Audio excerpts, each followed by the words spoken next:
All right, everyone, a rare pre-show announcement here. And like the show, we're just going to go one take and done, no editing. So if there's any pauses or ums and uhs, well, I'm guessing that you are used to it by now. But why did I feel it was worthy of a recording here early before the actual show starts? It's because we have an event coming up. This Thursday at the Beer Temple, we are re-releasing Methode Dust, which is everyone's favorite, I would say the definitive Citra Style Ale, in collaboration with Was Brewing, Beer Temple, and Yakima Chief Hops. We will be releasing it on the 21st. We'll also be recording a show that day that anyone there is welcome to hang out and attend. Peanut Gallery, if you will. So I'll be there. Strong Mike will be there. Even your boy Eric will be there. So that's right. The Dust Brothers will be united. Obviously, I just said that it's the release for Methode Dust. We'll have Methode Dust available to go or on draft. We might also have some Cenotaph that you can get out of a growler or out of the tap. I think we'll be pouring it by its more modern name, which is Zombie Dust. So we'll have some of that there too. Anyway, it'll be a fun time. We're going to kick it off in the evening, probably around 5 or 6. Swing on by the Beer Temple this Thursday, May 21st. All right. Thanks, everyone. Enjoy the show. Today is Tuesday, April 28th, and you're listening to the Beer Temple Podcast. Remember, this is what we wanted. Remember, this is what we said. To never be heard or seen from again. Remember, this is what we wanted. Remember, this is what we said. To never be heard or seen from again.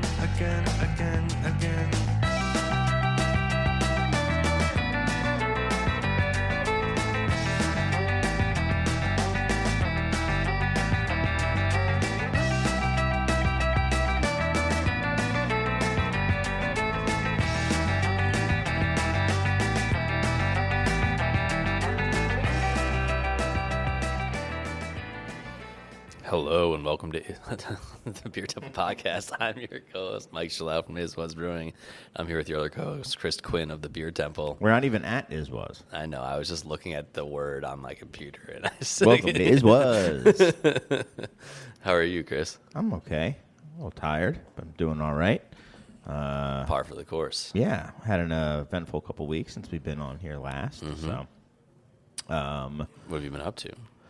well, a bunch. I did get the last episode out just recently. I saw that. And I did go back and edit out the bits and pieces, but I left a little bit of it in so everyone knew that I screwed up and had to edit it. But then, Sure. so like rereading the email that I had, the letter that we had read prior. Actually, I'd forgotten about that. Yeah. Things happen. Yeah, Nile, freezing, Right. all that stuff. So I did that. I was in Philadelphia for CBC. You ever been there before? News. To CBC or to Philadelphia? Either or one. to CBC in Philadelphia? Either one. Yes to all of those. And Did you get a pork sandwich? Last minute, didn't get a pork sandwich. No, got a hoagie, got a chicken cutlet sandwich. You go to Wawa? Didn't go to Wawa. Got a cheesesteak. Did you sing Champagne Supernova? I didn't. Why? What's At that? a Wawa? Oh, yeah, like Delco Donnie. Yeah, Delco Donnie. Yeah, no. You know him? I mean, more or less. Yeah. I had a friend we called Donnie, and he was from Delco, because we all were. Some days yous will find me.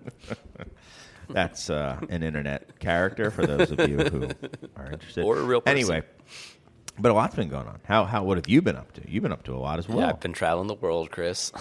Went to Poland, was in Copenhagen for a day. Yep. Going to Portland in 2 days. What are you going to Portland for? We got invited to the DeGard anniversary. Oh, that's party right. That'll be pour there. fun. Yes. Say hello to Trevor for me, please. I will. He's been on this show or a show. Yeah, I think this show. Nice. He's been on this show. Yeah. I don't. Yeah. Prior to when you were just a guest, Yeah. guest of honor. Mm-hmm. Yeah. Yeah, I will actually be able to pour our beer. To be allowed to pour at a festival there, you have to take essentially the same like Bassett certification we do here. Got it. And then you also have to take like an actual test, Oh. which I got a 94 on, so I'm pretty Sweet. proud of that. Sweet. Only Googled a couple answers. Got it. But it's What- like it's basically like what is sanitation? Someone is drooling and has a pool of vomit in front of them. You should A, serve them more beer, B, serve them twice as many beers, C, not serve them any more beers. I'm like, Ooh, do I know him? Right, Is it my guy exactly. Donnie? Right. Well, that's exciting. Yeah. How was Poland? Poland was really cool. Shout out to my guy Torben, who from Germany, who came to the festival. Big fan of the podcast. We hung out at the festival. He's a Very cool. wonderful guy. And, Very cool. Very funny to have German listeners of the podcast. He said listens to the podcast to learn English. So now he has a bunch of Chicago and Philly Connecticut. slang. Yeah. Yeah. I don't know if there's any cool Connecticut slang I've been I sneaking didn't in say there. cool. I just Oh, said yeah. slang. Yeah. Right.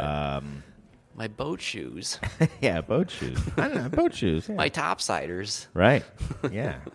Sabagos. Mm-hmm. Sabagos. Sperry's, dude. You Come say on now. Sebago. I say Sebago. I like Sabagos more than Sperry's. Yeah, I've personally. never worn them. Okay. I'm not very Connecticut. I did grow up Okay. there though. Okay. My dad did though. Still have a pair of them. Wears them. They're great. Yeah. They last forever. Nice.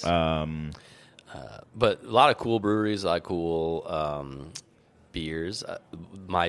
The one that stuck the most to me, that I remember the most. We were right by Santa Darius, so Saison Bernice is always going to be that's something great. you love. Yep. But a brewery called Duality in Portland, I gotta send them a DM or something to hang out with on Thursday when we get there. But they had a nixtamalized wheat saison. So like nixtamalization, how you like treat corn or maize for making tortillas. It's like high pH, and I'm not even sure what it actually does. We use like cal or something similar to nixtamalize this stuff, and it was a delicious little saison that had this like little like not tortilla-y, but this like very different wheat character than I've ever had before, Okay. and was very delighted by it. Got it. And then there were also some like a lot of like goop style ales, a lot of like goofball. Like one guy had a one-way plastic keg that he had cut the top off of. It had an imperial stout in and a ladle, and he had put a jar of Nutella in it and was just mixing that up. And so Okay. I tried that. It was as A lot bad. of novelty. It was as horrible as it sounds. Got it. But I'd had a beer immediately prior to that from them that was like this other kind of novelty beer that had tomato and Worcestershire sauce in it. So just an umami bomb. It was delicious, and I was like, Okay. well, let me try the Nutella one then. Where's the tomato Worcestershire sauce one from? I believe they were Polish. Got it. I think a lot of those umami beers are big in Russia. Those Russia. soup. There weren't any Russian breweries that I remember, Got it. but I didn't have beer from every. What was the single name of brewery. this festival, and how did you get invited? It's called Beer Geek Madness. It was hosted by a Polish brewery called Stumove. I don't know how to pronounce it. Let me look it up. Got it. How we got invited. So the owner of the brewery had gone to a festival in Scotland and became friends with our friend of the show, Kevin Carey. Yeah, Stumostov. I don't know how to pronounce any Sure. Polish words, but that's how it looks. Okay. And he came to visit Chicago last summer. Met up with Kevin, and he was like, "What other brewery should I check out?" And just rolled into Iswas and was in the tap room. Enjoyed it. And asked if he could see the brewery. And we showed him the brewery, and I was like, "Okay, that's cool." A Polish guy came. Like 2 weeks later, he emailed us and asked if we wanted to come to Poland. And so we sent some beer. They pay for the hotel room. They buy the beer. They connected us with a distributor that also bought a bunch of beer to send throughout the EU. So that basically paid for the trip. And then we made some money after that. And anytime I can go on a trip for free, essentially, I'm going to go. Yeah. Well, that's cool. And so, yeah, like that was just how he discovered us. I don't know why he chose to send us. There was another brewery next to us from New Hampshire. There was another one from like Yakima. Oh, wow. There was Sante Adaris was there. One brewery from Portland was there. Duality.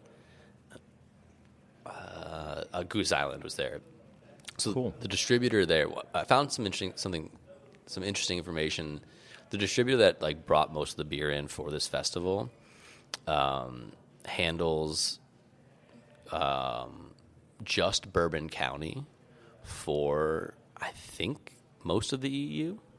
So they have different distributors for the rest of their portfolio, but they treat Bourbon County differently. And so this is like a small, like independent, like craft importer. It'd be very interesting if that's how it was here.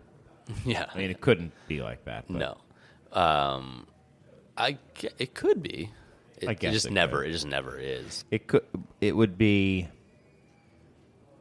I mean, it could maybe legally, but it couldn't be because too many people would say, "I carry this, and now I want that." And Right. I think that's kind of fair of them to say that. Yeah, totally. But so like it was just interesting thinking about how like Goose Island has reconfigured how they distribute that beer specifically to be more aligned with a brewery like ours than a brewery Yeah. like AB and Bev, Yeah. which was very thoughtful, I think, and also kind of scary. I mean, like they're getting smarter.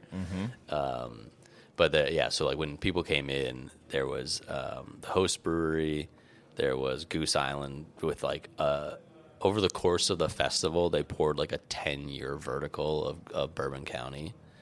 I don't know if it's all available at the same time because I was just like, I'm not going to wait in line for Bourbon County.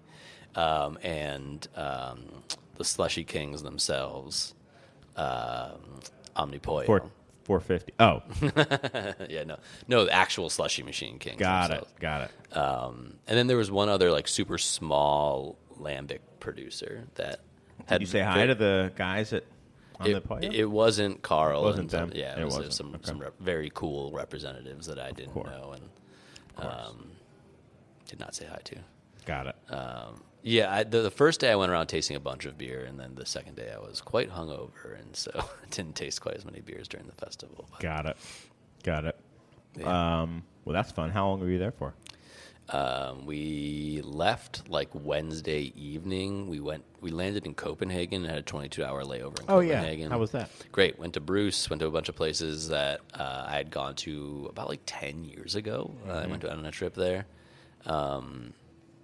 Really fun.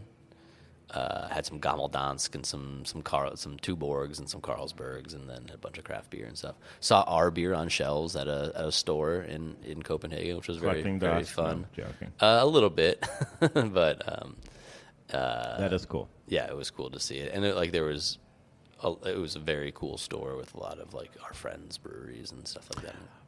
Was it that little corner store where you go into the basement? Yes, called a kiosk. That place is awesome. Yeah, and then they had a bar across the street. Okay. There's That- also one around the corner that's really pretty good, too. That's another shop like that. No, it's a bar. Oh. And then there's like a pizza place, too, I think, right there. Nice. I had the first Tipo pills that I really loved at that bar because I think it was probably fresher than we Super get here. fresh, yeah. Yeah. And also, like, whenever you put it on, you always put it on next to Pivo, which is pretty rude. Right. But no, I had one that was like very delicious, and I really enjoyed it. That's And cool. I was like, okay, I kind of get what people were talking about with this, and I could taste, 15, 20 years ago when no one was making a beer like that. Like, oh, this was different. That was really fun. Yeah. I mean, if it inspires Matt Bernelson Right. to Right. make a new kind of Pilsner, Right. Well, it must be right. pretty special. Right. When me having it and being like, I don't know, this is not that great. Being like, I'm wrong. Beer Dad knows. Yeah. Well, that's great. Yeah. CBC was fun. Yep. It's always, it was a last minute decision for me. I got my plane ticket less than a week before. My wife was asking me, "Are you going or not?" I was like, "I don't know. I haven't made up my mind yet." She's like, "It starts in 4 days. What are you going or not?" Did you have to did you buy a ticket to it or something? Or did you weasel? I didn't even do it. I would have gotten media credentials if I wanted to get in. Ooh, that's what I always smart. do. Yeah, that's what I always do that. Yeah, you could definitely do it. Yeah. 100%. Yeah. So that's what because every time I've gone prior, I've gotten media credentials. Nice. But I don't. But I've also recorded video podcasts at CBC. Yeah, you do with Great Cook. Great Cook. Yeah. Yeah. So I think it's legit. I've also come back and talked about it like I am now. Right now, so yeah, I we're think doing it. It's that legit. would have been fair. It is legit. Yeah, this it's is legit. media, baby. Yeah. How many of the media have won best beer podcast ever? Just us, I think. Just us. Just us. I mean, anyone you ask, as long as they're not a oyster judge, will agree. It's also a barbecue judge, dude. So Right, and a barbecue judge. yeah, just very judgy. And a podcast judge. Very judgy. Yeah, just a judgy guy. Just likes to judge. Listen, I'm over it. That's why I keep bringing it up. That's right. Me too. I don't care. I love fair criticism. So it was, so I was there. I think I was in Philadelphia for less than 48 hours, stayed at my brother's house, and landed and was like, all right, everyone's at the fest. I'm here by myself. Why did I do this? Really? Then you started texting people and Yeah, and then by the end of the day, I was like, I'm glad I went. And then the next day was good, too. Yeah. And it is also fun just to see, who's who. We went to the first night a couple bars and then went to Prairie Malt, hosted a huge event. It was outdoors and it was a little cold, but there was there were hundreds of people there. And where was it? At this outdoor like summer beer garden, downtown type thing. Cool.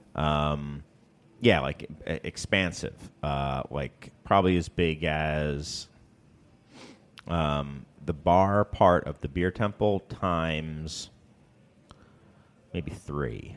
Oh wow! And it was packed. Nice. So hundreds of people, all free, and wow. Yeah. So we were trying to think how much money are they dropping here. It was all beers made with their malt. Yeah. Mm-hmm. And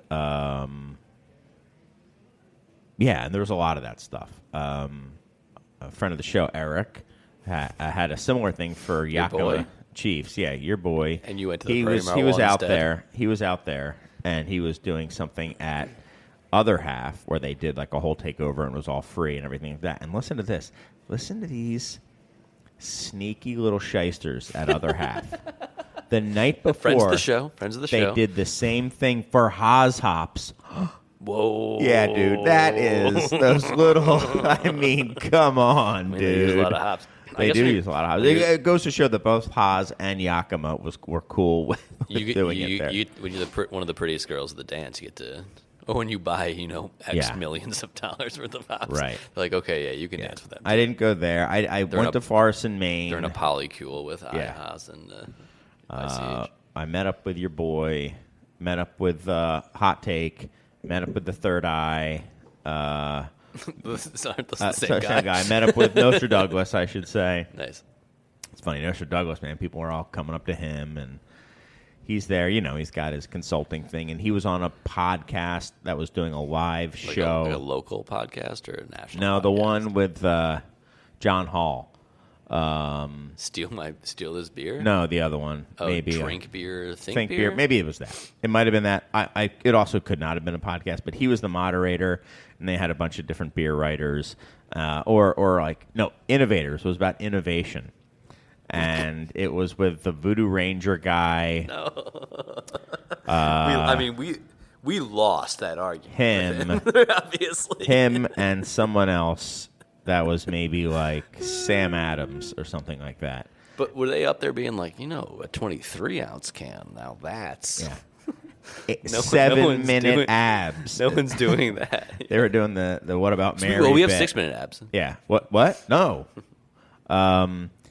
And I did not go to that. That was at Human Robot. Human Robot seemed like it was mobbed all the time, and I was. But I did. After the one event, we went to Monk's late night, and it was busy, but it wasn't like super busy. Especially if you went to the little back bar and hung out and waited, and we met. There's just brewers from all over the place. There were tons of Chicago people. Met the folks at Industry Ales or saw them there. Chicago brewery. Yeah, talked to them. Super nice. Met Tom Peters, the owner of Monk's, and then saw Sean McElhenney. Pestered him a little bit about getting his beer. He was very cool about it. No. No, I didn't actually pester him. I said, hey, and then he came up. He's like, hey, I've been on your podcast. And I was like, yeah. And he's like, hey, I'm really terrible with correspondence. And that's because I email him, and he writes me back maybe once every 4 times, which is totally not bad. okay. Yeah. That's not bad. And I email him maybe once every 2 days, 3 days. maybe like twice a day. Yeah. So every other day. I love you, Dad. I mean, sorry, shoot. I didn't mean to send that. Unsend. No, maybe 3 times every 2 years. Okay. Yeah, something like that. So way spaced out. Yeah.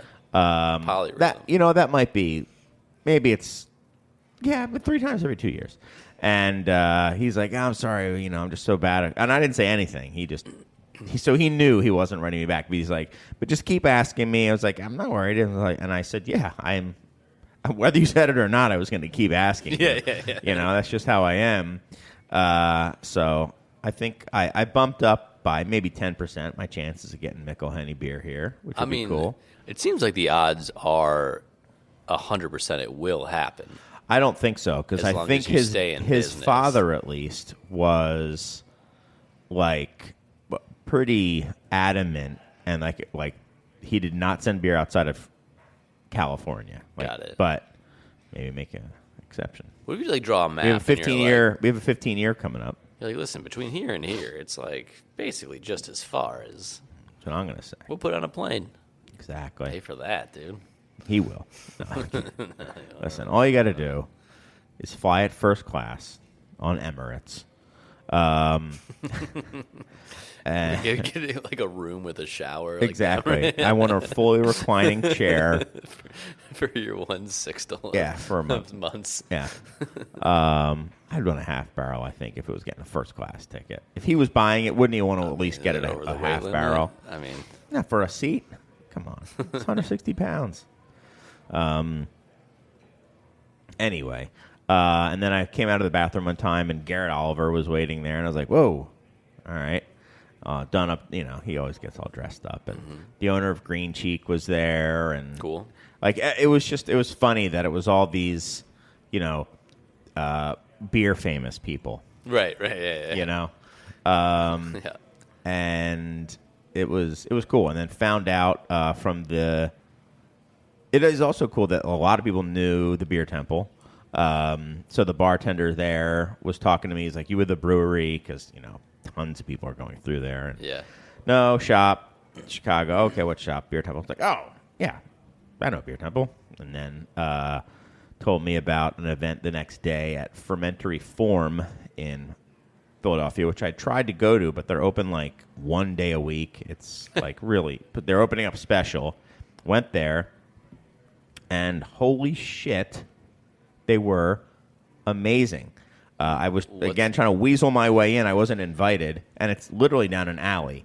And I was talking to my wife. I was like, I got to go. I'm not really invited to this thing. I'm going to try to get in. But as soon as I made it halfway up, again, someone calls out to me. He's like, Chris. I was like, okay, I'm good. And then I go inside, and I see Chris Johnson from Green Bench. Mm-hmm.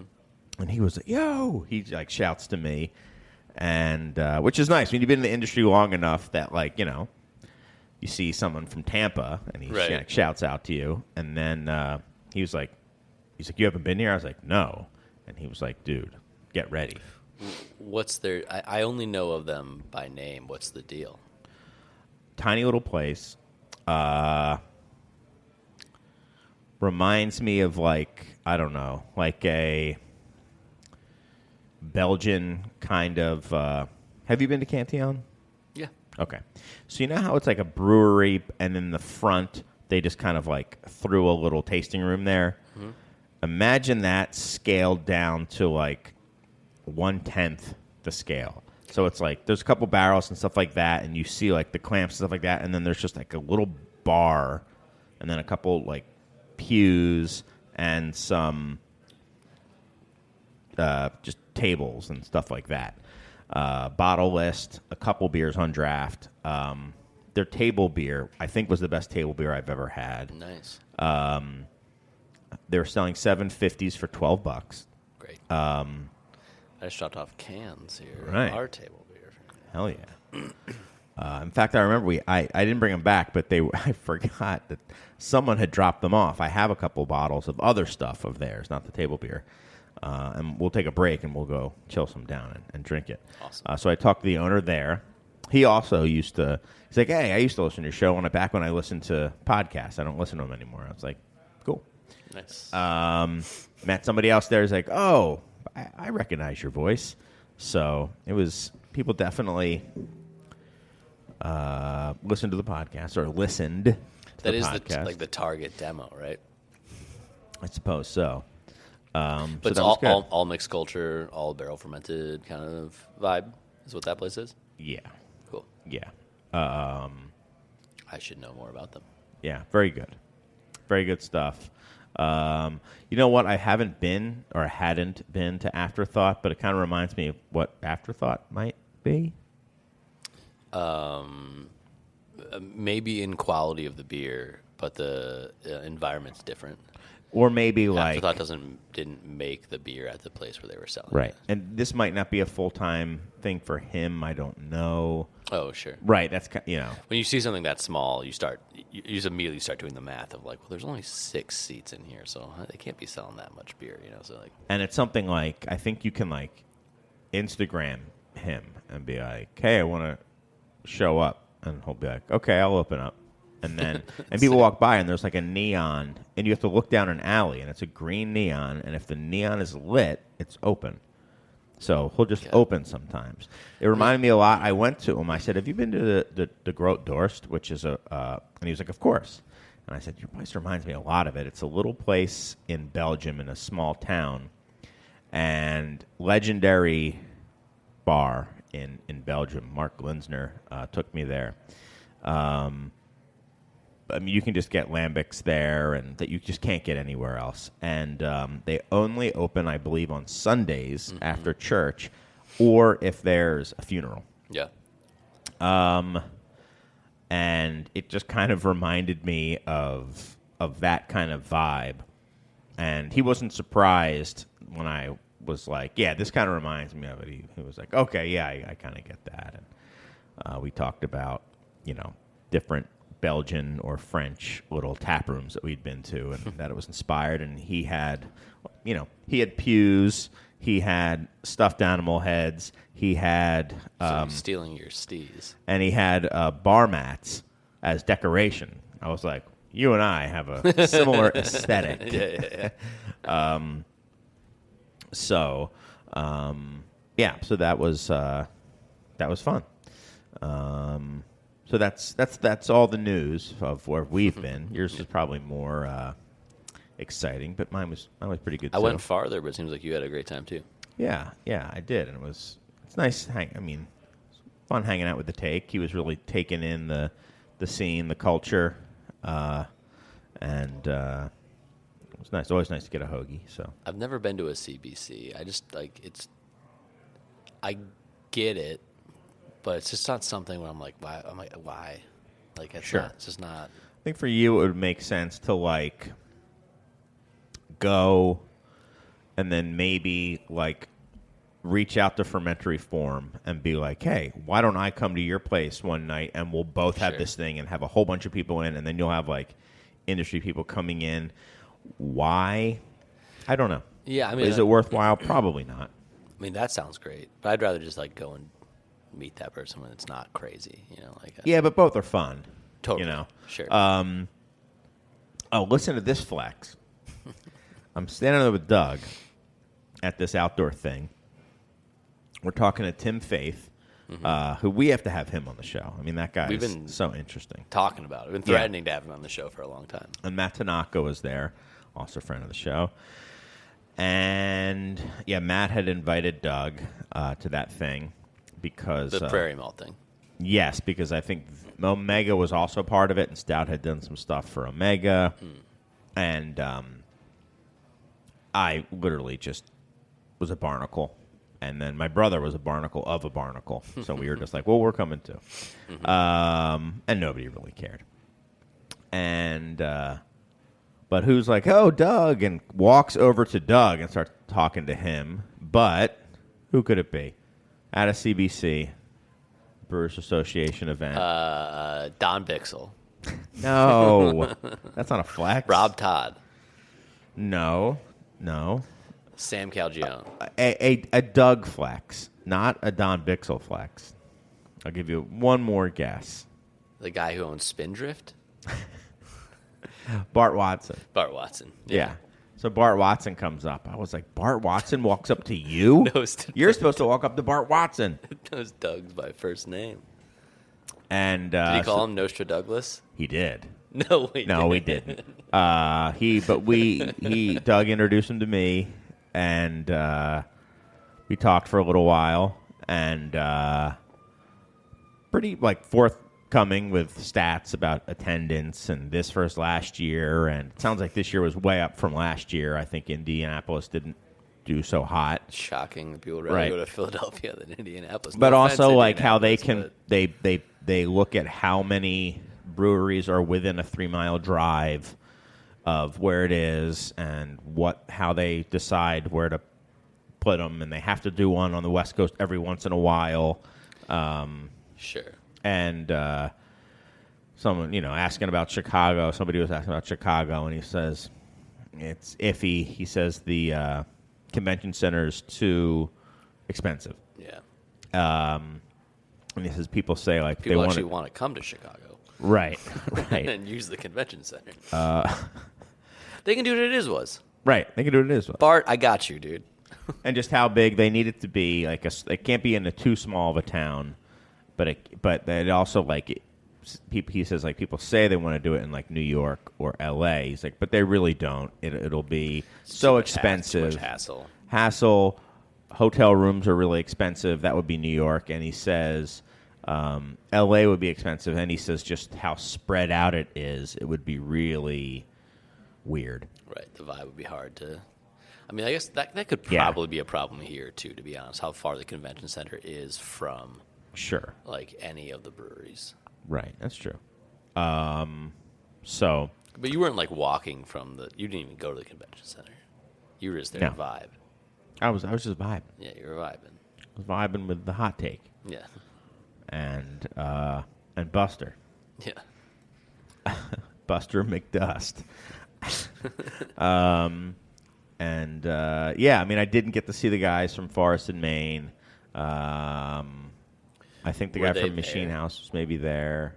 Yeah, they were there because I didn't get to see the Carbon Copy guys. I felt bad. Didn't get to go to Meeting House. Everyone's been talking about how they didn't see you. All these places are just like, we didn't see Chris. Yeah, I heard. What's up? Yeah, well, that's why. Because I was too busy. Does he hate us? Yes. That's what everyone's saying. Does he hate us? Yeah, I do. I do hate you. That's right. He's a hater. I'm a hater. So, yeah. It was good, though. And it did kind of reinvigorate my feeling and sense of this is a community. And I think it was good. I think if people were on the fence about going, I was glad I went. And I think the last time I went, I was like, I don't need to do this for a while. And it's been a while. Yeah. And that was when things were starting to slow down, and also everybody was like, expanding, and then there was a lot of fear, but it really hadn't hit yet. It was pre-COVID, and a lot has changed since then. Yeah. And I think everybody's eyes are wide open now. I think they realize what's what, and they're also doing it for the love of the game. So, I dug it. Yeah, I thought it was good. I'm glad I went. I'm more glad than I thought I was going to be. How about that? Nice. I'll have to go to one. Maybe we'll go together as press. We were saying Bart was saying He missed Milwaukee me. wouldn't be about Milwaukee. one, and he said he says where's Who's the guy who where's Strong Mike? says I have no idea what I'm talking about, and every time we talk about Bart Watson. Yeah. Bart Watson does not represent my design. My I was brewery. trying to explain. Nick's like, who's this guy? I was like, this dude. I was like, when this guy talks, people listen. Yeah. In the beer community, that's literally, I think, all I said. He's like, oh, he's high up in the BA. I was like, yeah. It's like when he talks, people listen. Yeah. Which I think is a good concise way of explaining what he does. Sure. He's not a brewer, No, but he's an economist. he's an economist, but he's not the head economist for the BA anymore. What is he now? I think he's like ascended. There's a new chief Clavicular economist. style. I think. Yeah, more like Bodhisattva or something like that. Yeah. He's mogging the current chief economist. I don't even know what that means. You're using ascending. My bad. I went too internet on that one. Yeah, Should we freshen up our drinks Let's and then freshen up our come back and drinks. talk about Florida? yes, we should. So we'll talk about Florida and all the other things when we come back with more of the Beer Temple podcast. And we're back. Welcome back to the Beer Temple podcast. I'm your co-host, Mike Schlout from Was Brewing, and I'm here with your other co-host, Chris Quinn of the Beer Temple. Chris. Whoa, you made up for your initial blunder at the top of the show. Yeah. That was great. Thank you. That's very well. That's my radio voice. So what do you want to talk about now? We've gotten up. We're up to date now. We've talked Right. about everything in the past, and we're now up to today's date. We have a group chat, you, me, and Serge, if he exists, where basically we talk about beer stuff, but I send articles that I'm like, maybe this will work for the podcast.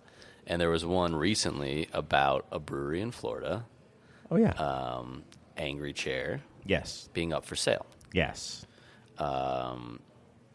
Hypey brewery, right? Yes. Mostly kind of like imperial stout.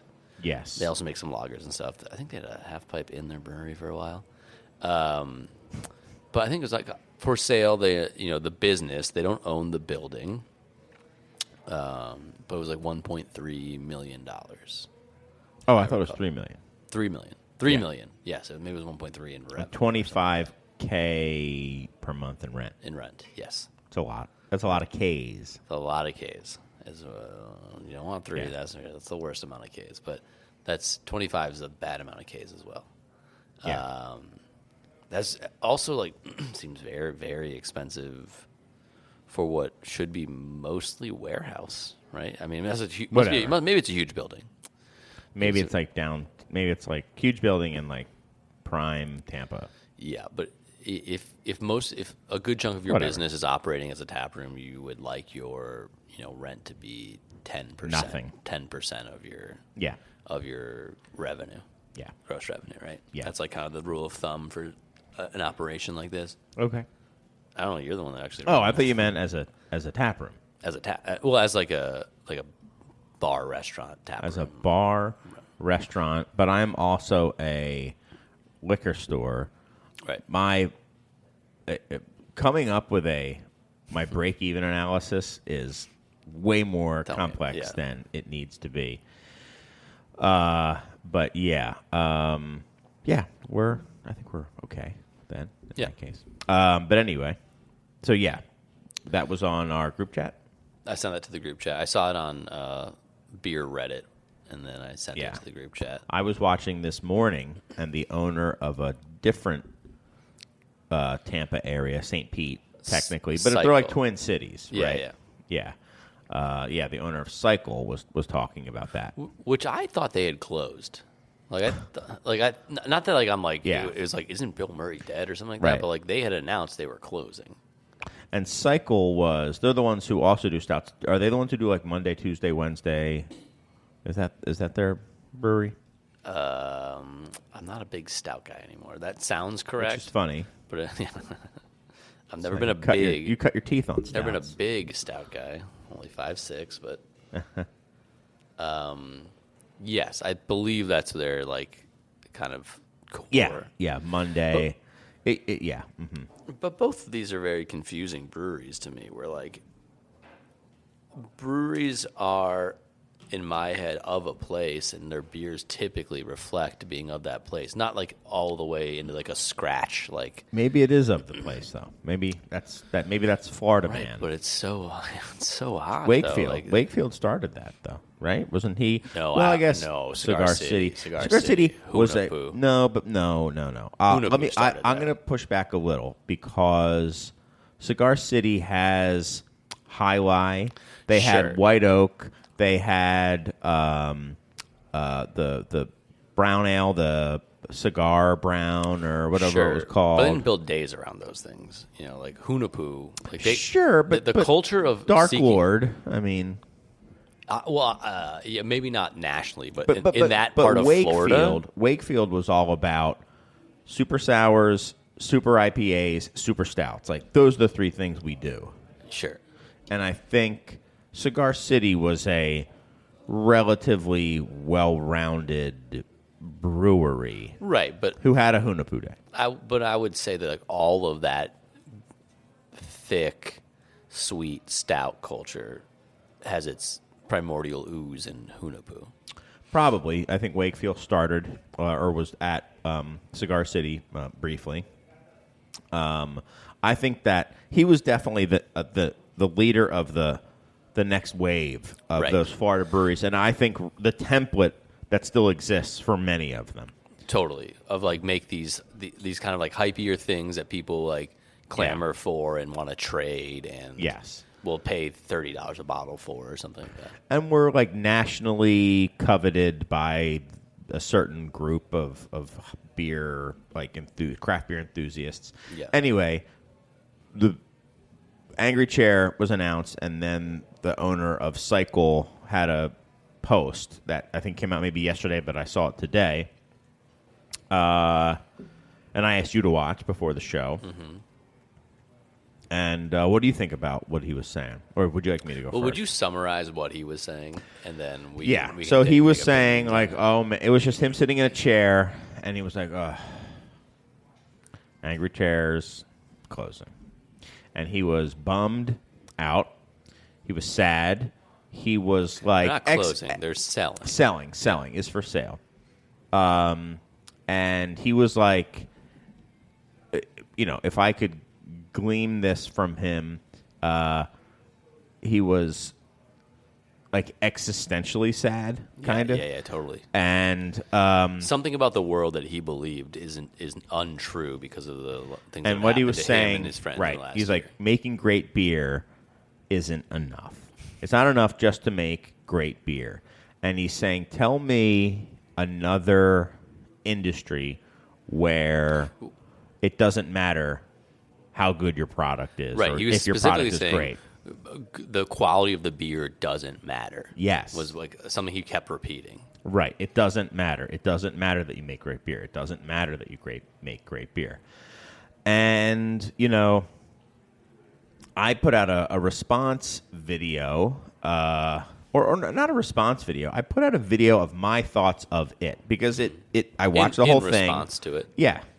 But a response video wasn't like a call and response. It wasn't like a debate. It was like, oh, this made me think, and this is what I think about it. Right. You weren't like battle rapping him or something. Right. And somebody commented on my post saying, like, Doug was, this and this. He was, he's mostly right about a lot of it. And I think that person was exactly right. I feel like he was mostly right, but he's not capturing the full picture as far as I'm concerned. So I put my thoughts out there, as I sometimes do. But I don't know. Should we go over what I think of it? Should we go over what you think Let's of it? go over it. I think? Let's just talk about it. All And right. so you start. Well, yeah. So, I mean, he is right. Great making great beer it isn't enough anymore. Right. He's right about that part. That's also never been.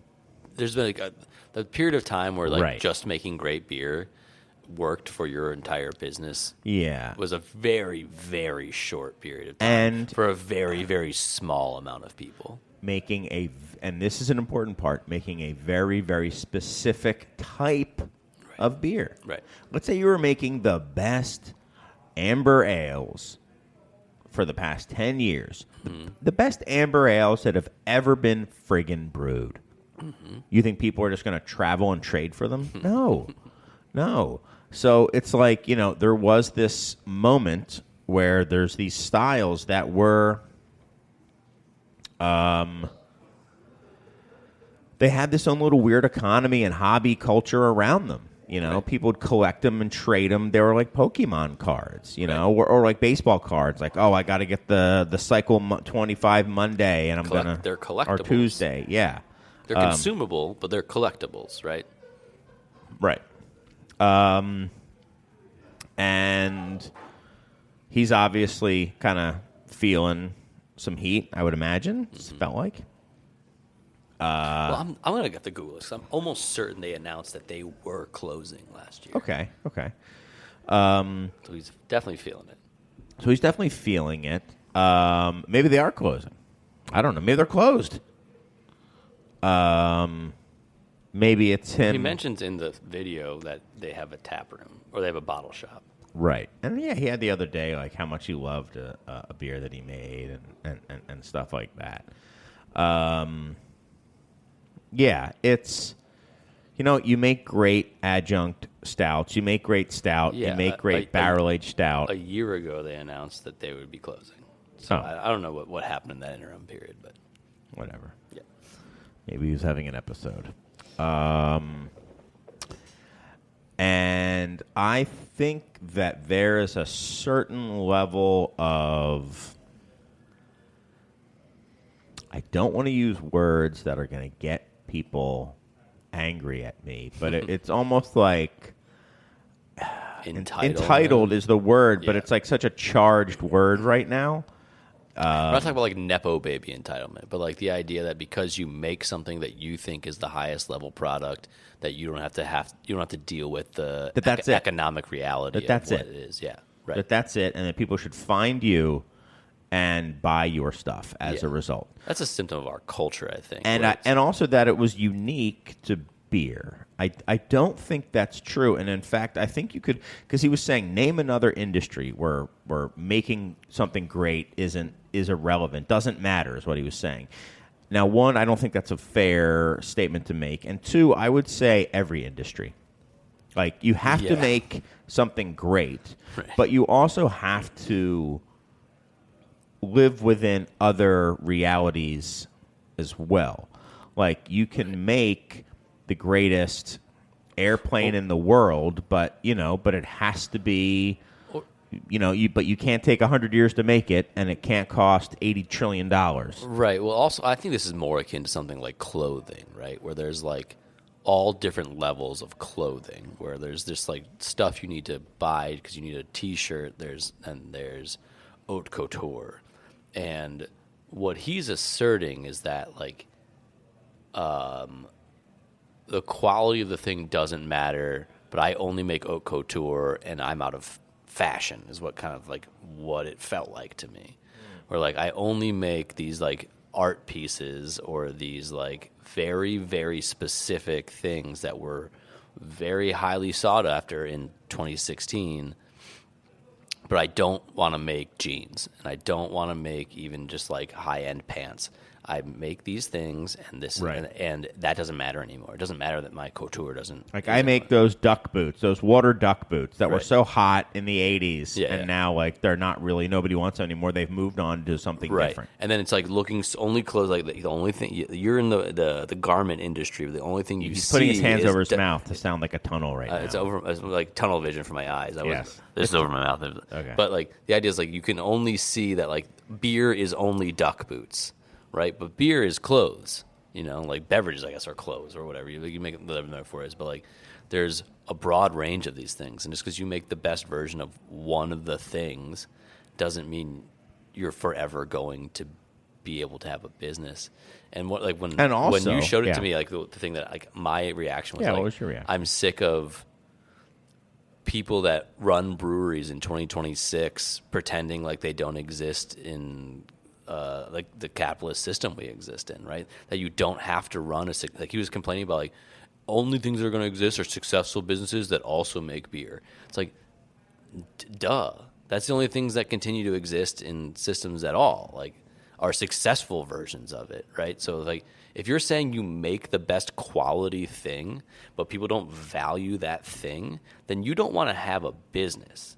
You want to have a hobby where your friends will come over and tell you how great your thing is. But if people don't actually like value the thing you're making, or you don't convince them to value the thing you're making in a monetary way, like you don't get to have a business. And like, Or I think blaming the fact that, or you have to go into wine where there's people who are, nepo babies who just want to hire somebody to make them wine. And they don't care that they lose money because they just want to be able to say that I got a 99-point wine. I make the best wine, and it doesn't matter that I lose money doing it because that's just what I can afford to do. Well, and his video ultimately boiled down to blaming consumers for not appreciating him enough and not spending their money at his place or at Angry Chair or any number of places that he sees that are making the best quality stuff, right? And that's just wrong. Like, it's just like some level you have to be able to meet consumers where they are. You can't just be like mad that you're making a thing that you really like to make and they stopped showing up, because once you're in business and once you have a publicly facing business, your brand and your success are equal parts your ability to work really hard and be really smart and people's desire to want to have the thing you make.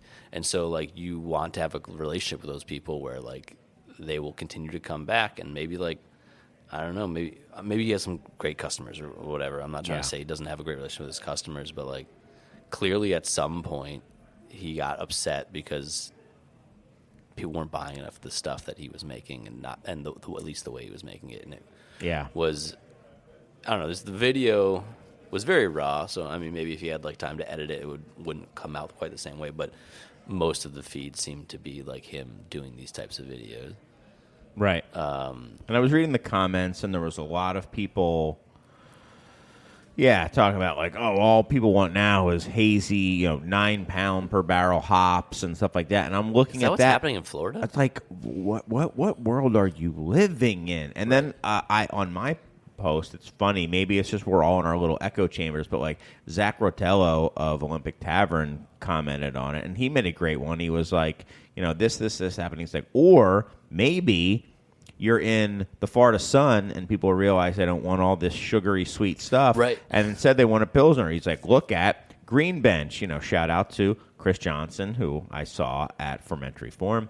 He's like, they're showing growth year over year and are the gold standard for beer in that area. And I have to admit, I went down there and they're making a whole bunch of different beers, and they're kicking ass, and they're doing great.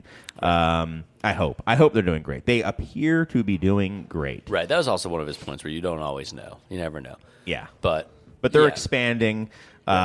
Even their footprint where they are, they're like taking over the land, which is, I think, you don't do that if that you're tends failing. to be a good sign. Yeah, you don't do that if you're failing. Yeah, that tends to be a good sign. Right. The growth of like your immediate footprint. Right.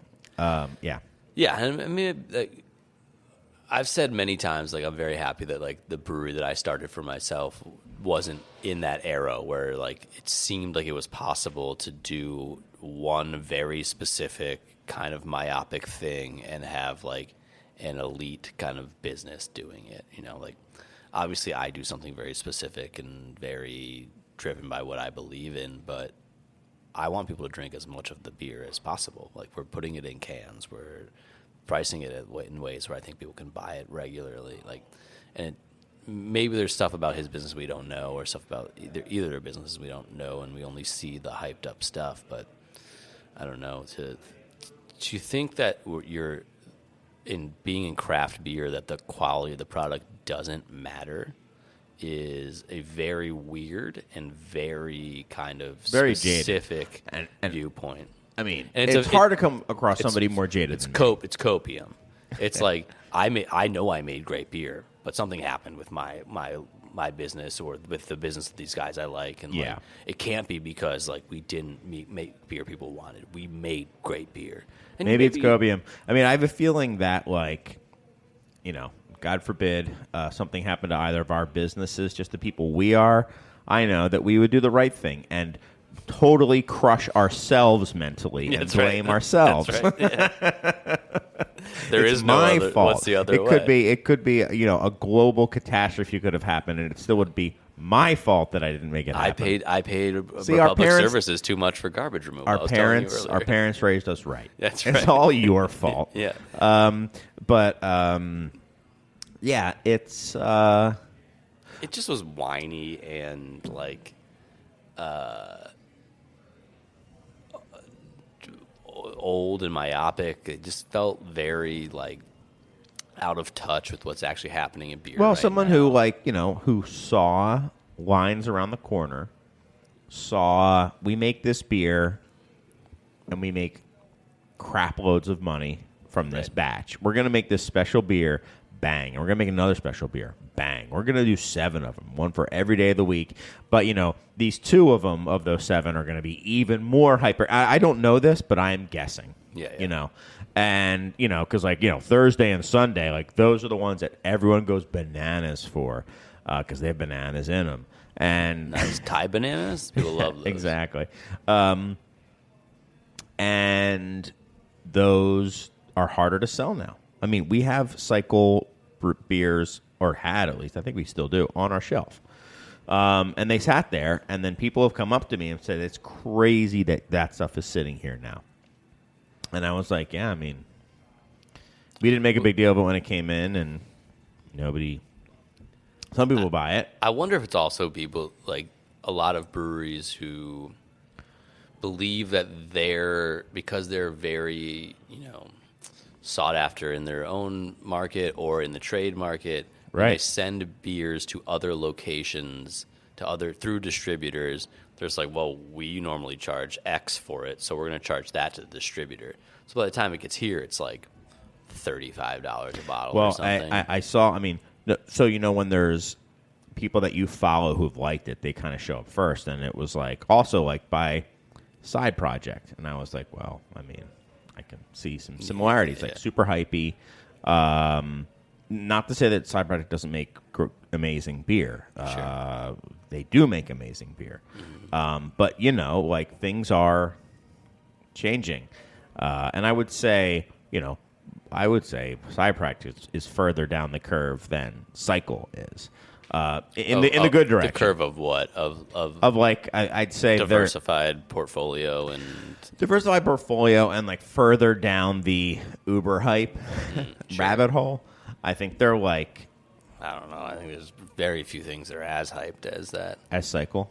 No. As you're saying that in the good Side direction, Project is or more, whatever is more hyped. Yeah, More hyped. Yeah. So they're like more insulated, maybe. And I'd say at the end, the ultra hype would be probably Cantillon, I guess. But you know what I'm saying? I have like, no idea They're anymore. closer on the Cantillon Fidens end of things. Yeah. Troon Right. is like kind of the new version of that. That's the new one. Yeah. But yeah.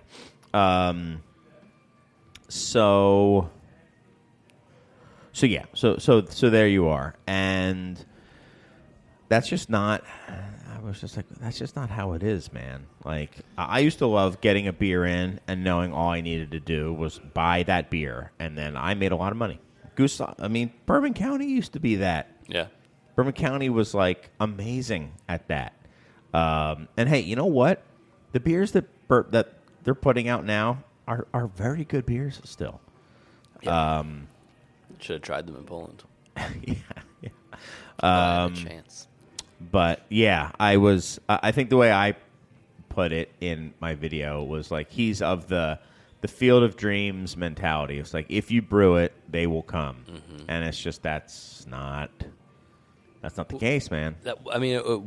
So to continue that analogy forward, right?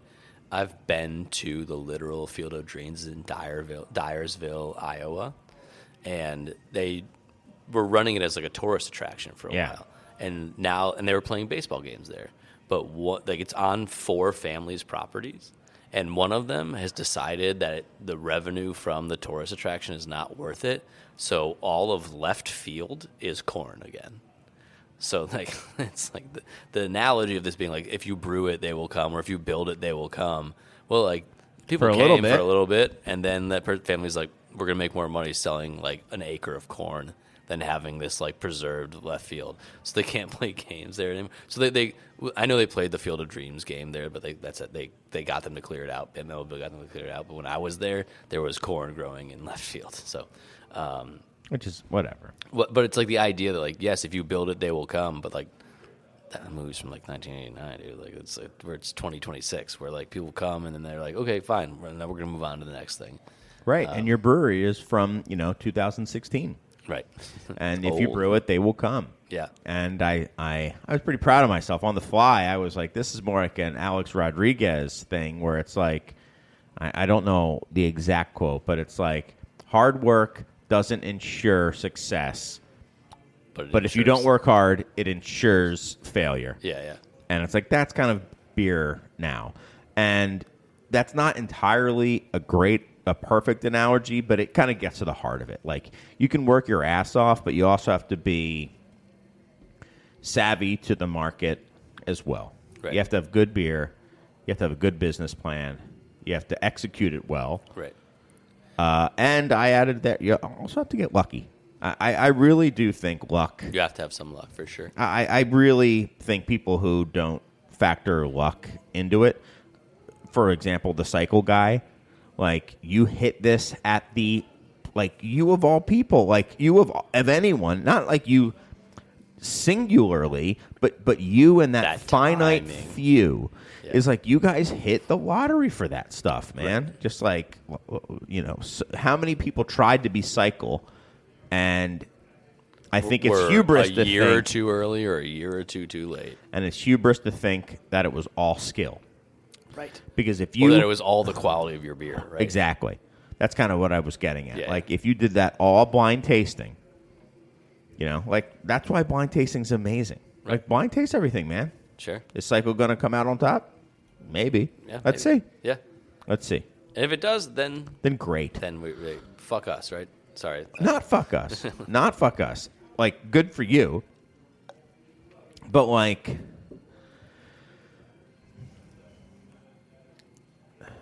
there's been a lot of blind tastings that I've seen, or you see people do it, and how many times is it like, they're kind of scattered around, and they're usually not unanimous, and there's always a surprise, or like, holy crap, Dragon's Milk finished in the top 3. Hey, by the way, Dragon's Milk, great beer. Right. Old Rasputin, great beer. Mm-hmm. And, who would have thought? So there was that. That was just today. So wanted to talk about that a little bit. Also some news. Are we ready to move on? Sure. I think we probably are. Yeah. Look who's acquiring breweries. Woo. More breweries, right? Mm-hmm. Our friend boys. of the show. A lot of friends of the show here. We got so many friends. I know. Firestone Walker. That's right. Well, they're not friends of the show, but Matt Brindleson. Matt Brindleson is a big friend of the show. Big Definitely friend. remembers us. Yeah, definitely will not ask who's that Yeah. when I'm standing next to him. Right. Would never do that. Yeah. Why would he ever do that? He wouldn't do that. No. To be fair, I think he's been on the show since he said he did that, and it was still an amazing moment for me. Even in the moment, I think you were there for He didn't it. even ask who I was, so. There you go. I'm probably just more of a close talker or a close stander. You were trying to suck his dick at the time, which It's true.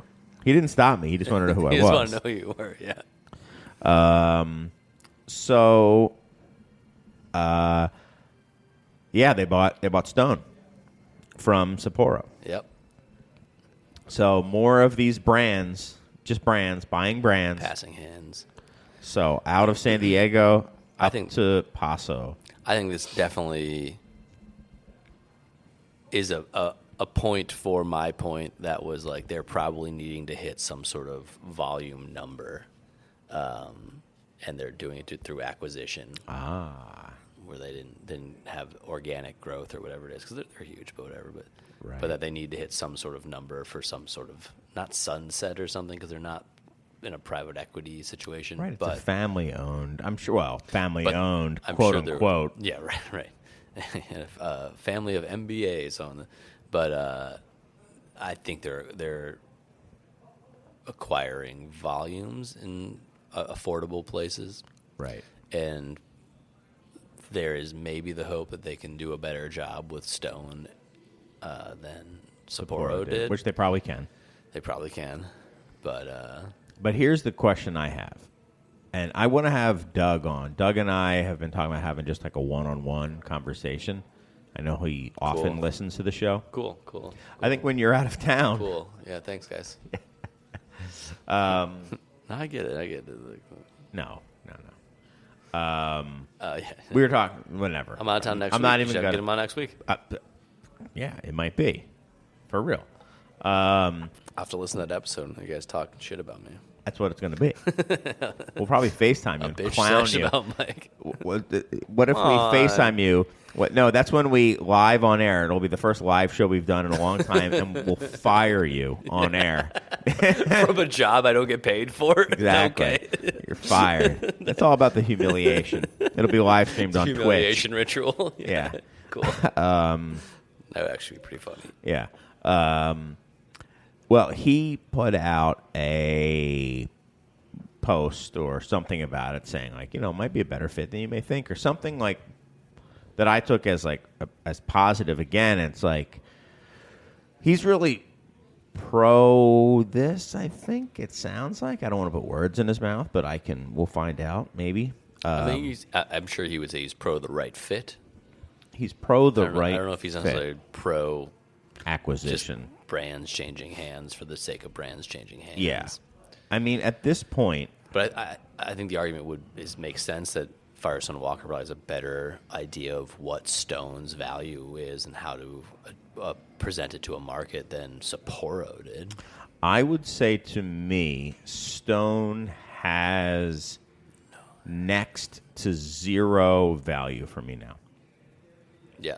After this. We're in Chicago, I guess, but like I'm sure they sell beer in California still. I mean, it's going to move up to Paso, I would assume. Yeah.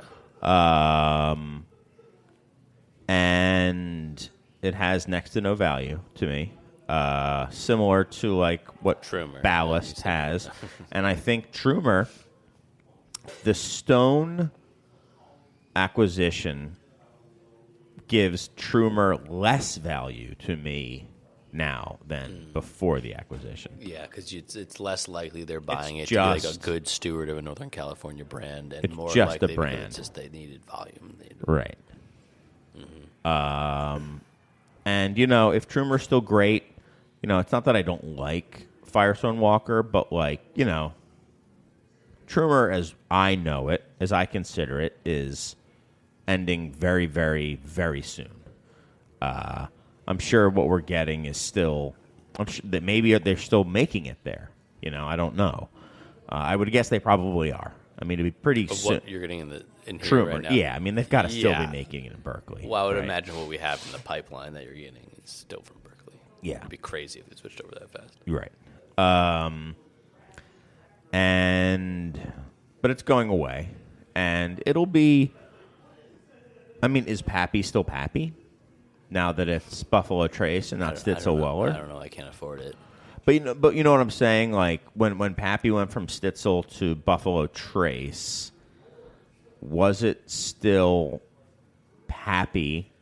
And I think that's even maybe a grayer line than this would be. I mean, Sure. this is going to be so different, and something again that like only bugs me because I'm immature was in Doug's original post about Trumer getting acquired, I think I mentioned this already on this show, was, someone from Firestone Walker, just a well-meaning marketing person, I'm sure. Someone said, I hope nothing changes. And they're like, nothing about the flavor is going to change. It's like nothing about the flavor of Trumer is going to change. And like, everyone's liking that. And it's like, that's not true. Right. Everything about it is going to change. Right. Everything about the process location is going to change. The ingredients are going to change. Right. The yeast is going to change. Right. Everything is going what isn't going to change? What's not going to change? They're definitely not going to bring the yeast down from Berkeley. They're going to use the same yeast they used for their make other all lagers. Their lagers. That's why they bought it, to make it more efficient, right? Right. So what isn't going to change about it? I mean, but that's the recipe will stay. The recipe won't stay. Not to play the same. devil's advocate, the recipe has to change necessarily because they're going to use different inputs. But if they really do care about it, they can have an output that's really, really, really close. Yes. Right. It might not be the exact same inputs, but these are some of the best brewers in the world, right? It's Matt Brindleson. Right. So overseeing a group of very talented brewers. So now it's about what do they value, right? Do they value the output of this beer being identical to what Trumer is? Because that's more expensive than it is to be like, this thing's really close to Trumer, and we got to use X, Y, and Z things that we had. We buy in insane volumes, and we got to put. We actually, it used to be take this amount of time to put it through the system, and now it only takes this many days. So do we believe that the highest value to them is to make it taste exactly like Trumer tastes, or is the highest value to them to make it the most affordable version of something that most people will agree is very Trumer-like? I think it is hard to argue with someone who says that all the evidence points to that they will change it. I'm not saying they will. I'm saying it's hard to argue with someone who says that. We gotta So let's play devil's advocate. Let's need argue. to do a blind tasting. Right. We gotta do a blind tasting. I'm trying my best. Yeah. And I'm not even saying it might not get better. Who the hell knows? But Union Jack has changed. Better is different, though. Right. Better to me. Whatever. I think packaging in cans certainly will be better. I think the packaging, a lot of the packaging is how much you spend on packaging. Now, do you think you're going to go and fly to Paso Robles and burn the brewery down if they send us stubby bottles of Trumer? Right. Stubby brown bottles of Trumer. Stubby. At least they're brown. Yeah. No, but I want it in a green bottle. Right. I don't. I want a long neck. Right. Definitely not doing brown long necks. Yeah, I think that Union Jack has changed over the years. 100%. Right? Yep. I did talk to someone who said they might be able to send us some Pale 31. They still make it out there. All right. They make it out there. Danny, don't let me down. So I think that all these. So my thought on these acquisitions, the way they're coming now, which I guess from a financial standpoint is what makes sense. You just want to buy the brands and bring them in and start making them. I don't know. I go back and forth. Part of me thinks that that beer is now essentially a different beer. And then the devil's advocate in my own brain says, well, what happened? What about when, someone like New Glarus or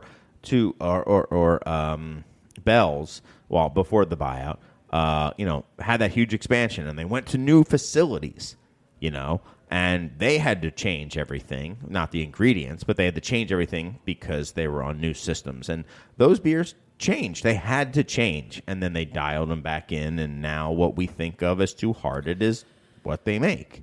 So for you, is it like the hand of, if it's the person who made it moving systems, that's one thing, but if it's like changing hands from I haven't made up my mind. Stewardship. Yeah, I haven't made up my mind, but I guess I'm trying to convince myself maybe that it's different, and I'm trying to figure out how to. You know, it's my bleeding heart wanting my brain to kind of fall in line with it. Is what I want it to fall be. In line with what?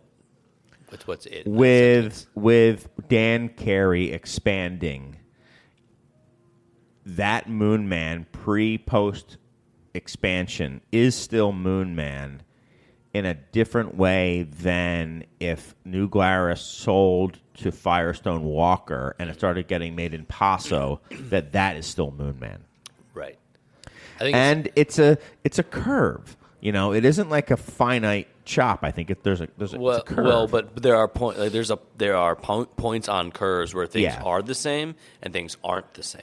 Like there's a point on a curve where it stops going down and it starts going up, right? Like there's a finite points on curves, right? Just because there's different points on curves doesn't mean that you can't put a line or a gradient. Well, it could where be this like, thing is what if starting it's a zombie to, dust starting curve to become where less, it's just always going up and to the right? Yeah, I mean, that's it's always dust. That's just like coin, baby. That's right. So it isn't like a U. What if it's just a U? Yeah, like but that? everything is on a Or continuum like of this. stuff. But there's certain there are gradients where like eventually you get to a point like the ship of Theseus. How many pieces of the ship do you need to take off and put it back on for it still to be the same ship?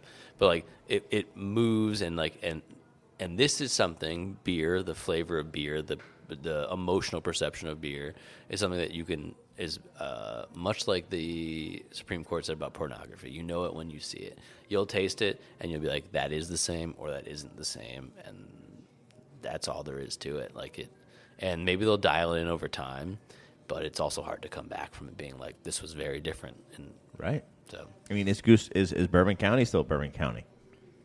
How about that? Let's take this one. Is Bourbon County still Bourbon County?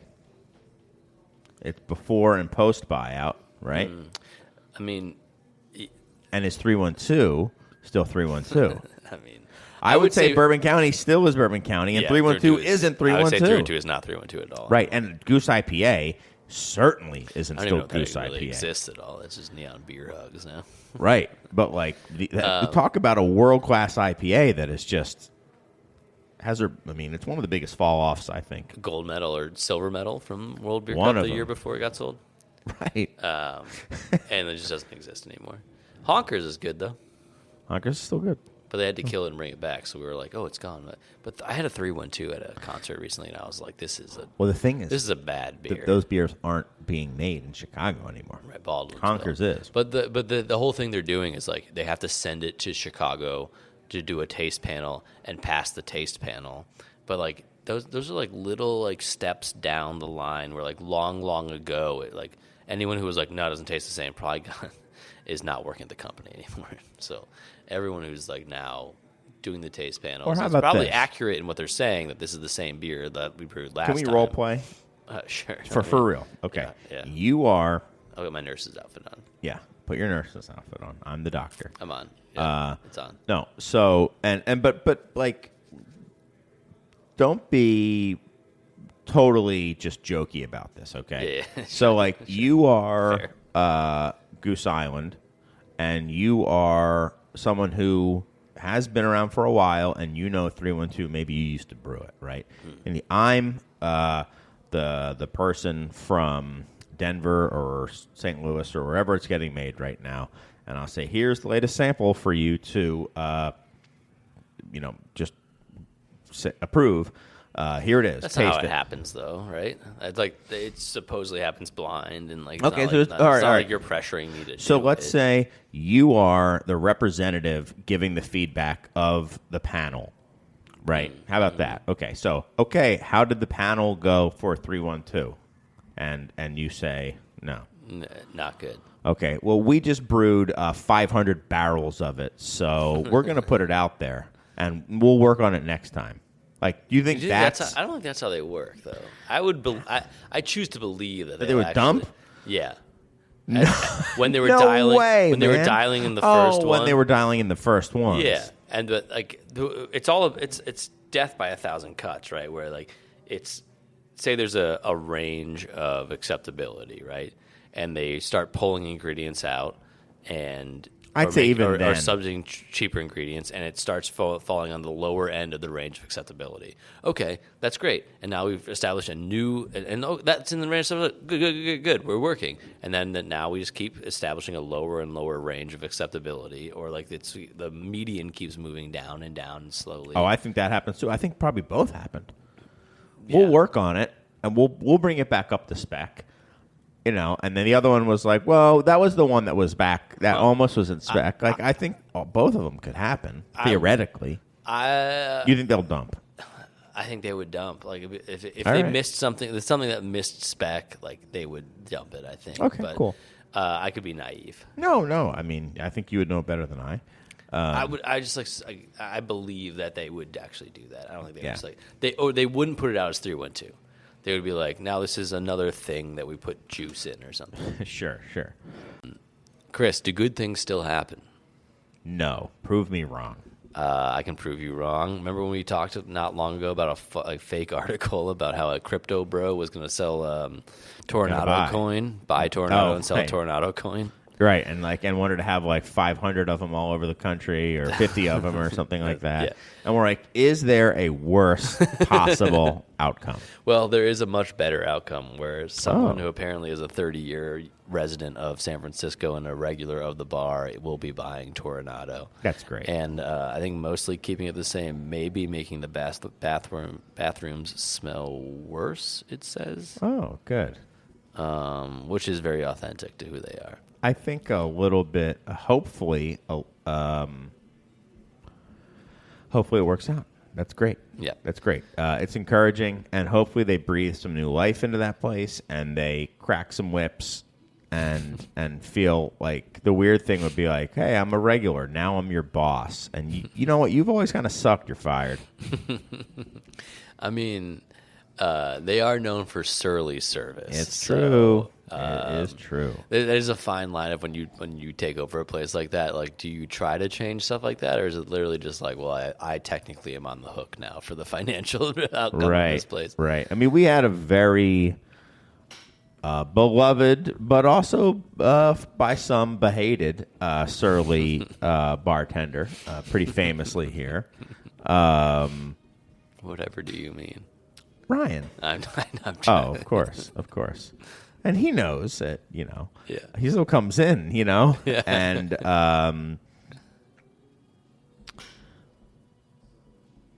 but it's hard to say he was bad. No, he was not. He was absolutely not a bad bartender. He wasn't. He was surly. He was incredibly good at like getting you the beer you needed to get. Yeah. But he was surly. He is surly. Yeah. But also, probably the most beloved bartender we've ever had in terms of praise, but also in terms of people, being upset. Sure. We got our first 1-star Google review this weekend. Dude, yeah. I don't look, but I get notifications on my phone. I don't know how to turn them off. Whenever we get a review. I see them and I swipe them away. I found the person on the internet. I found a picture of them, and I was like, "Did you serve this person?" And I did a talk, and then what happened was that we had like a 30-person party show up out of the blue, and this person wanted to taste every single beer on the menu, and we were not accommodating enough for their desires. And when we get people who are somewhat upset with our service, it's because we don't do flights. And then they try to like reverse engineer a flight because we give samples of everything. Like this is I'm sure there's other people who have been upset with something at our bar, but you just have to start giving smaller. You have to give just like fractions of an ounce as your taster. Then, can I have a taste of this? Can I have a taste of this? Like, and then also was having I talked to the bartender who served this person, and they were like, "Well, we were suggesting things, and they just would not they told us what they liked, and they would not take our suggestions. They just wanted every other sample. So, I mean, it probably wasn't the best experience for them, but I don't know if it was a 1-star experience. So It doesn't matter, dude. we also read a bunch of other of their reviews, and they apparently are very. They had been spiteful, and they gave Spiteful more stars. But then they're also like, the bartender did not want to be there today. It's like, maybe it's a you problem today. Maybe you're just. They don't want to be there with you. They don't want to be around you. They don't want to be there today because you're there. Right. Well, I think it's about time we wrap things up. I could look for some letters, but it would probably be one that we've already read anyway. We'll save them. Yes. Absolutely. But in closing, for me, you can have your own little closing. Was definitely cool to go out to some place, 700 miles away or however far away Philadelphia is, and people I've never met before say, know of the podcast. That was cool. Mm-hmm. I went thousands of miles away and had at least one guy know who the podcast was. Well, you always got to one-up me. Yeah. You always got to one-up me. I only had They one mentioned guy. that. The people I talked to mentioned that you always have to one-up me. That's right. That's a big thing for me is I need to do one more than you. That's right. Yeah. Just one. I went 701 miles away, Chris. Oh, my God. And they still knew me. They weren't even speaking English. And they Wow. Still knew. Unbelievable. They knew us, Chris. They knew us. I'm one-upping us. One-upping us. Yeah. Yeah. That's right. I'm one-upping us. That's like it's very Jobian. Thank you. But good to have you back. And sorry that you won't be here next week. Yep. Not sorry that you won't be here because I get to badmouth you with the new co-host of the show, which will be announced next week. Is it Doug? Well, you'll find out about It's it Doug. in real time. Oh, no. You'll find out in real I time. might not because I'll find out 3 weeks You won't- later. you won't when answer? I'll find out 3 weeks later when the podcast comes out. Well, that's when everyone else will find out. You'll find out in real time. Oh, okay. Everyone else will find out. Better be Rob Todd. Much, much later. Yeah, it's true. Right. If you see me sitting there with someone else, who would you be least upset by if it was Rob Todd. Rob Todd? Yeah. There you go. Hey, I'm here with Rob Todd. He's flying in every week because I demanded he do it in Yeah, he person. said, no, Zoom? No, come on, No, Rob. you're coming in. He's And like, then you're Don. right. Yeah, you're right. Oh, we should talk about this a little bit. Very, very briefly. The World Beer Cup happened Did it? in CBC. Oh, Gogglefogger medaled. of course it did. Headhunter did not. So it didn't count. Well, here's the thing. You'd think. What do we do about this? Allagash White won gold. Okay. Yeah, So of course does it did. count or not? It is an official event. What did Pivo do? Right. I don't think it medaled. Yeah, I don't know. I think out of it's the got to three be of those. valid. Yeah. I think it's got to be valid. Gogglefogger got a silver, and Allagash got a gold. I mean, those two. I mean, we have to look at it. But I mean, what are the most consistently medaling beers? Yeah. I mean, those have to be certainly in the top 10%, if not 5%. Of American beers, for sure. Maybe Yeah. all beers in the world. Maybe of all beers in the world. You know, we're kicking around the idea of making a wit kind of style saison, and I'm just like going back and forth between like we could make something that people really like, that's really interesting, that's unique to us, and then I'm like, why bother? There's Allagash sells beer here. Yeah. It's I just- think you still can. yeah. Because look Well, at, I'm not saying Mimosa City is Allagash White, but it certainly is an example. Fontafora Mimosa City is a wit beer, but it also has some Earl Grey tea. Grey black tea in it. And I think it's a good example of how you can have new takes. And if you execute a great beer, yeah, I mean, maybe they've blocked that off, the wit. Right. That version of the wit is if you're making a traditional like Right. coriander and orange peel, and then one other thing, it's like it's not going to work. I They're also gonna crush you. think that there perhaps may be some bias now with judges And Steve Mastny used to say this about Pivo when it was winning year after year after year, being like, the judges know it's Pivo, dude. Yeah. They know it's Pivo. And they don't want to be wrong, right? They don't want to be the people that aren't like the thing that everyone else thinks Right. is the best. Everyone knows Pivo is the best. This is Pivo because Pivo is very singular in Pilsners. It was just one for Pilsners, and it was dry hopped and this and that. Allagash could be that. I mean, those judges, if you're judging wit beer for the World Beer Cup, And you taste you Allagash. you know it's Allagash. Right. You know it's Allagash. Yeah. Like, you're telling me that you don't know Allagash and you're judging the gold medal, the medal round for wit beer at the World Beer Cup? Right. Like, you know them. Yeah. So there is some of that as well, I would imagine. Because there's St. Bernardus makes a badass wit, dude. Mm-hmm. They make several. Yeah. They make at least two. Yeah. The Tokyo wit and the regular wit. And there's a couple, like, just insanely good wits out there. And for those to never sneak in, like they just Maybe they don't send them. That's yeah, it's totally possible. So you know what? Maybe someone can go head to head with Allagash, man. Yeah, we're definitely not going to win a gold medal at World Beer Cup for it, but we're gonna For make your something- first wit, for your batch one. Yeah, but we're going to make something that's fun and different than Yeah. that, and I think still you can in go that either way. vein. Well, that's great. Looking forward to trying it. Do you have a name for it? Wit Ooh. And was wit. we have a beer coming out, an important beer, right? Oh, the two of us. Yes. Well, I mean, not just the two of Not us. just two of us. Everyone else involved. Yeah, everyone. I mean, there's Your boy. Your boy. Uh-huh. Yeah, so the return The Return of the Methode Dust. Methode Dust, a Citra Style Ale. The only Citra Style Ale. True. Now, what I've been doing, I didn't mention this to you, and it was actually the real reason for my trip.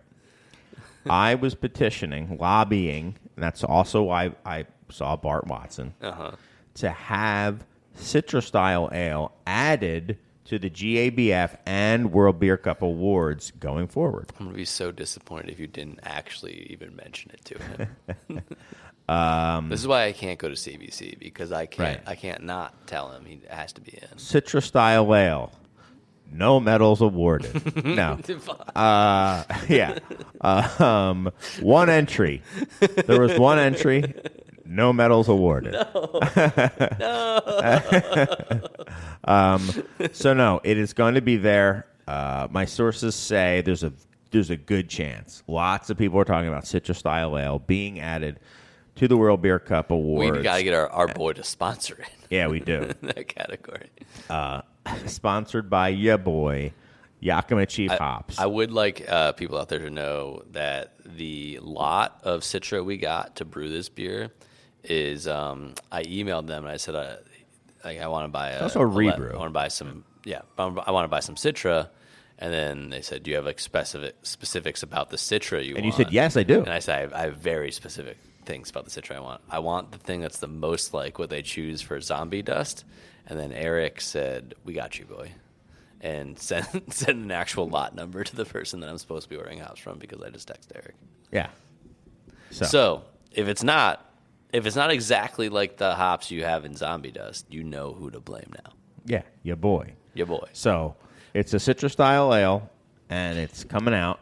And, we may or may not be planning to try to do a live podcast. A live for the release of podcast it, for the release of it. depending on when the Deftones or Rob Todd are playing in Chicago. If we can when get Rob Eric to come Todd's up here. available. When Rob Todd's available, because he also is a very forward-thinking pioneer of the Citra Style Ale. Yeah, A lot or people of don't know that. styles. Remember, I mean, nobody knew what a wit beer was. You had to go bar to bar by himself. We're going to be doing that with Citra Style Ale, and then we're going to lock down the entire country. Everyone will boo every time Methode Dust doesn't win gold. Boo. Boo. It never will.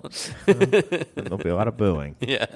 So that's pessimistic thinking. I think it's going to dominate. It'll be the goggle fogger of Citra Style ales.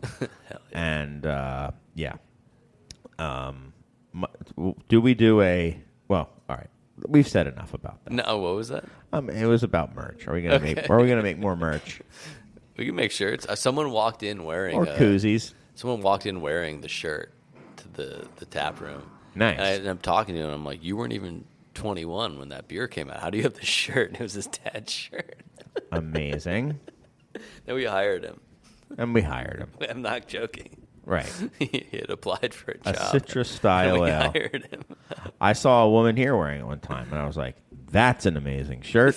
She's like, thank you. She had no idea what it meant. Really? Yeah. How did you? Wait, what? She just liked it. We had it for sale here. It might have been in like the last one's left bin or something like that. I don't know. She had it. Mine got lost in a flood of Mars where the sewer backed up in Mars. I got covered in sewage. I think I may still have mine. Yeah. Yeah. But maybe we'll get some more or a different, a new take on some merch. Nice. Well, it's been good. Good seeing you. You too. And thanks everyone out there for listening. Keep the e-letters and the actual letters coming in. We've got that information in the show notes. And yeah, let us know what you want us to talk about. When I say us, I mean me and the new co-host starting next week. Damn. And until then, until then, Serge, we need you. so long. Remember this is what we wanted. Remember this is what we said. To never be heard or seen from again. Remember this is what we wanted. Remember this is what we said. To never be heard or seen from again. Remember this is what we wanted.